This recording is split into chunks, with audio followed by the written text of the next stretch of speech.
जी हाँ, दोस्तों आज के इस वीडियो के माध्यम से बात करेंगे Madhya Pradesh college admissions UG, PG, MCT courses 2026 के बारे में। तो दोस्तों जब हम ई-प्रीविस के माध्यम से रजिस्ट्रेशन फॉर्म सबमिट करते हैं अपना, तो वहाँ पर हमें 2 चीज़ें दिखाई दे सकती हैं, या तो वेरिफाइड दिखाई दे सकता है या हमें नॉट वेरिफाइड दिखाई दे सकता है। वेरिफाइड और नॉट वेरिफाइड का आखिरकार मतलब क्या है, मैं आपको पूरी जानकारी आज की इस वीडियो के माध्यम से बताऊँगा। तो दोस्तों जब हम अपना रजिस्ट्रेशन फॉर्म कंप्लीट करते हैं, तो कुछ इस तरह से हमारे सामने आ सकता है, ठीक है?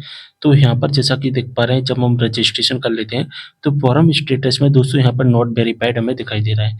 किसी-किसी स्टूडेंट का यहाँ पर ऑनलाइन वेरिफाइड भी दिखाई दे सकता है और या फिर वेरिफाइड भी दिखाई दे सकता है या ऑनलाइन वेरीफाई भी दिखाई दे सकता है। ठीक है? रजिस्ट्रेशन फॉर्म में जब हम अपना फॉर्म लॉक कर देते हैं, तो लॉक करने के बाद में वेरीफाई और नॉट वेरिफाइड कुछ इस तरह से दिखाई देता है। अब यहाँ पर नॉट वेरिफाइड का मतलब क्या है और वेरिफाइड का मतलब क्या है, हम सारी चीज़ें आज के इस वीडियो के माध्यम से देखेंगे।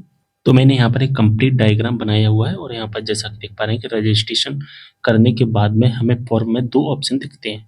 एक तो दिखेगा वेरिफाइड या ऑनलाइन वेरीफाई, कुछ भी दिखाई दे सकता है, ठीक है?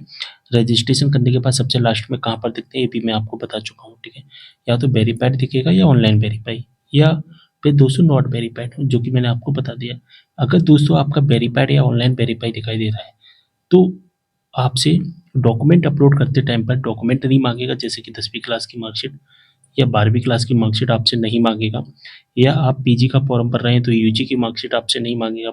आपसे यहाँ पर कास्ट सर्टिफिकेट नहीं माँगेगा, यानी कि जो हार्ड कॉपी होती है, हार्ड कॉपी स्कैन करके अपलोड करने का आपसे नहीं कहेगा, ठीक है? यानी कि डॉक्यूमेंट अपलोड करने का ऑप्शंस नहीं आएगा आपके केस में, अगर यहाँ पर ऑनलाइन वेरीफाई दिखाई देता है। अगर डॉक्यूमेंट अपलोड करने का ऑप्शन नहीं आ रहा है, तो सीधा-सा मतलब है आपके डॉक्यूमेंट ऑलरेडी वेरीफाई हैं। अब आपको वेरिफिकेशन करवाने की ज़रूरत नहीं है।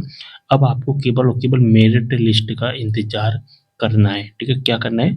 मेरिट लिस्ट का इंतज़ार करना है, अगर आपके केस में ये आ रहा है तो, ठीक है? लिखा है कि ऑन द स्पॉट आपकी डॉक्यूमेंट वेरिफिकेशन प्रोसेस है जो कि कंप्लीट हो जाती है, and send your registered mobile number verification message, और आपके रजिस्टर्ड मोबाइल नंबर पर एक मैसेज भी आ जाएगा कि आपका जो डॉक्यूमेंट वेरिफिकेशन है वो कंप्लीट हो चुका है, ठीक है? अगर वेरीफाई आ रहा है, देखिए अगर डॉक्यूमेंट अपलोड करने का ऑप्शंस नहीं आया है, तो इसका मतलब आपके डॉक्यूमेंट ऑनलाइन वेरीफाई हो चुके हैं। अब हमें केवल और केवल मेरिट लिस्ट का इंतज़ार करना है। लेकिन अगर हमारे केस में नॉट वेरिफाइड दिखाई देता है, जैसा कि मैंने अभी आपको बताया, तो जब नॉट वेरिफाइड आ रहा है, तो डॉक्यूमेंट अपलोड करने का ऑप्शंस आएगा, यानी कि हमें वहाँ पर 12वीं क्लास की मार्कशीट अपलोड करनी होगी। अगर हम यूजी में एडमिशन्स लेते हैं, अगर हम पीजी में एडमिशन्स ले रहे हैं, तो यूजी की मार्कशीट अपलोड करने का हमसे कहेगा, कास्ट सर्टिफिकेट हमसे अपलोड करने का कहेगा, ठीक है?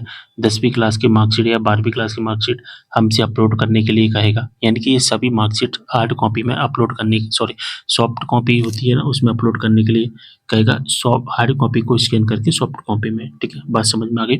स्कैन करने के बाद स्कैनर से या मोबाइल से फ़ोटो खींचकर भी अपलोड कर सकते हैं, ठीक है? इसमें रजिस्ट्रेशन के बाद लिखा आता है, जैसे हम अपना रजिस्ट्रेशन कंप्लीट करते हैं, तो लिखा आता है कि आपका फॉर्म सत्यापन प्रक्रिया में फिलहाल कोई कार्रवाई आवश्यक नहीं है और 2 से 3 दिन का इंतज़ार करना होता है। किस तरह से लिख कर आता है वो मैं आपको बता देता हूँ। जैसा कि यहाँ पर आप देख पा रहे हैं कि जैसे ही यहाँ पर नॉट वेरिफाइड आ रहा है, तो इसका मतलब है कि आपका फॉर्म अभी सत्यापन प्रक्रिया में फिलहाल कोई कार्रवाई आवश्यक नहीं है। अब दोस्तों जब नॉट वेरिफाइड आ रहा है, तो यहाँ पर हमारे सामने 2 कंडीशन बनेगी। कौन-सी 2 कंडीशन बनेगी? पहली कौन-सी कंडीशन होगी, दूसरी कौन-सी कंडीशन होगी, वो हम देखेंगे। 2 कंडीशन दोस्तों नॉट वेरिफाइड में बनती हैं, जैसा कि मैं आपको बता चुका हूँ। पहली कंडीशन आपके अगर सभी दस्तावेज़ सही होंगे, तो अपने आप वेरीफाई हो जाएगा और आपके मोबाइल नंबर पर एक मैसेज भी आएगा कि वेरीफाई हो चुके हैं। आप इसे अपनी लॉगिन आईडी पर भी चेक कर पाएँगे। जहाँ पर नॉट वेरिफाइड दिख रहा था ना, अब वहाँ पर दोस्तों क्या दिखने लगेगा, वेरिफाइड या ऑनलाइन वेरीफाई आपको दिखने लगेगा, ठीक है? अगर आपके सभी डॉक्यूमेंट सही होते हैं, और वेरिफिकेशन में कितना टाइम लगता है? 2 से 3 दिन का टाइम लगेगा ज़्यादा से ज़्यादा। अगर और भी ज़्यादा टाइम लग रहा है, तो फिर आप किसी भी गवर्नमेंट कॉलेज में जाकर के अपने डॉक्यूमेंट वेरीफाई करवा सकते हैं।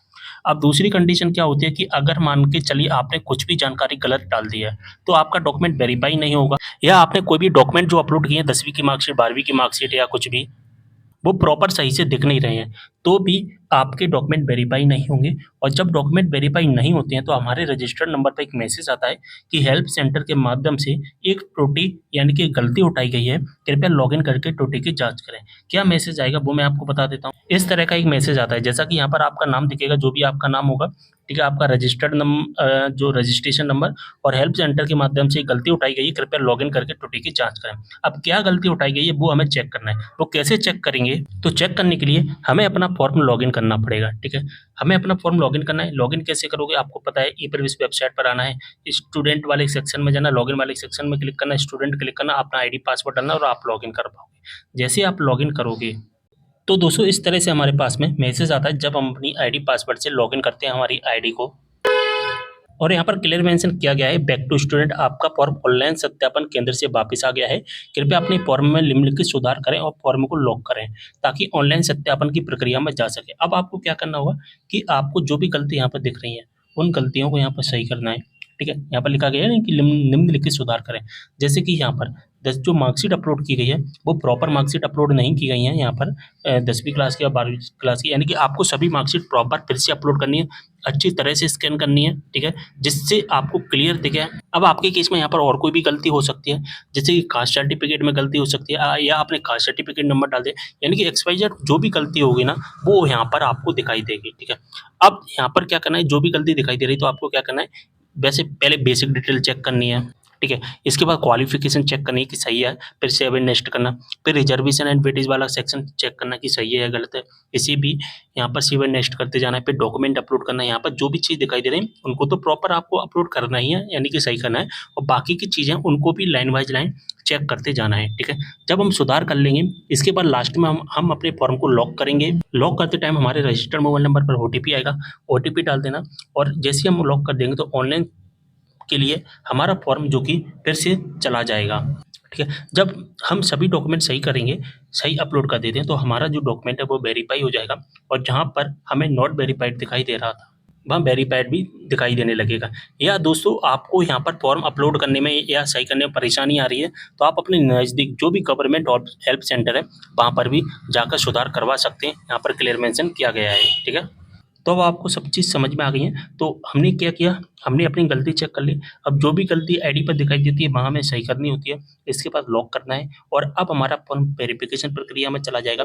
अगर सब कुछ सही होता है तो वेरीफाई हो जाएगा, और फिर जहाँ पर हम जो नॉट वेरीफाइड दिखाई दे रहा है वहाँ पर वेरीफाइड दिखाई देने लगेगा, और हमारे रजिस्टर्ड मोबाइल नंबर पर मैसेज भी आ जाएगा कि हमारे डॉक्यूमेंट वेरीफाई हो चुके हैं। अब हमें क्या करना है, अब हमें केवल और केवल मेरिट लिस्ट का इंतजार करना है, ठीक है? सब कुछ अच्छे से समझ में आ गया होगा। अगर आपको कोई भी डाउट है आप कमेंट करना, वीडियो को शेयर कर देना है, और व्हाट्सएप ग्रुप, टेलीग्राम ग्रुप को भी ज्वाइन कर लेना, लिंक डिस्क्रिप्शन बॉक्स में आपको मिल जाएगा। मिलते हैं अगले वीडियो में एक और जानकारी के साथ, तब तक के लिए बाय।